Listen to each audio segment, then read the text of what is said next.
Hello বন্ধুরা, কেমন আছে সবাই? রাধে রাধে। আজকে ছোট্ট করে একটা ভিডিও শেয়ার করছি তোমাদের সাথে। তো অনেকেই শুনে হয়তো হাসবে, তো আসল কথায় চলে যাই যে কারণে ভিডিওটা শেয়ার করছি তোমাদের সাথে। তো আমাদের বাড়িতে না একটা লঙ্কা গাছ হয়েছে, জানো তো। আর লঙ্কা গাছটা কিন্তু আমি বসাইনি, ওটা অটোমেটিক হয়েছে। আর দেখো, এই যে দেখাচ্ছি তোমাদেরকে, গাছটা কিন্তু অনেক বড় হয়ে গেছে। আর যে কারণে ভিডিওটা শেয়ার করা সেটা হলো, গাছে যে লঙ্কাগুলো হয়েছে না, একদম ঝাল নেই। তো দেখো, দেখাই গাছটা প্রচুর বড় হয়ে গেছে। আর গাছের এই যে গোড়াটাতে একদম মাটি নেই। যেখানে মাটি আছে সেখানে যদি বসানো হয় যত্ন করে, সেখানে কিন্তু হবে না।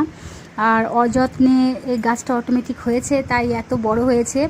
আর লঙ্কাও ধরেছে, অনেক অনেক লঙ্কা ধরেছে। আর কাঁচা অবস্থায় একদম ঝাল নেই, এখন লঙ্কাগুলো শুকিয়ে গেছে। তো তোমরাই বলো, এই শুকনো লঙ্কাগুলোকে নিয়ে আমি এখন কি করব। তো তুলে তোমাদের দেখাই। দেখো, এই যে শুকনো হয়ে গেছে লঙ্কাগুলো একদম।